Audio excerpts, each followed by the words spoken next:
কত আনন্দ করে সরস্বতী পূজা দিলাম, অঞ্জলি দিলাম, তারপর প্রসাদ খেলাম, বাড়িও আসলাম। কিন্তু বাড়ি এসে আমাদের সাথে এরকমটা হবে কখনো আশা করি নাই।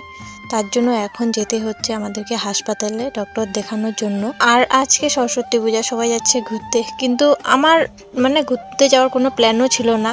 কিন্তু আমাকে তবুও ভগবান বাড়ি থেকে বের করলোই। তো যাচ্ছি এখন মাকে নিয়ে ডক্টরের কাছে। মার হচ্ছে আজকে কাজ করতে গিয়ে, কাজ না ট্রাঙ্ক, সেদিন তো তোমাদেরকে বললামই যে ট্রাঙ্ক কিনছি, তো ট্রাঙ্কের ঢাকনাটা না আঙুলে পড়ে গেছে। তার জন্য এখন যাচ্ছি ডক্টর দেখাইতে। আর রাস্তায় দেখতেছি সবাই কত সুন্দর সাইজে গুজে ঘুরতে যাচ্ছে। আমার তো সরস্বতী পূজায় ঘোরার মতো ভাগ্য আর জীবনে হবে কিনা জানি না। এবার অনেক আশা করলাম যে এবার ঘুরতে যাইতে পারবো, কিন্তু এবারটাও আর হলো না। ভগবান আমাকে লাস্ট মুহূর্তে ঘুরতে যেতে দিল না, কিন্তু বাড়ি থেকে আমাকে বের করলোই। আমাদের মাকে ডক্টর দেখানো হয়ে গেছে, ব্যান্ডেজ করে দিয়েছে। তো এখন আমরা যাচ্ছি বাড়ি।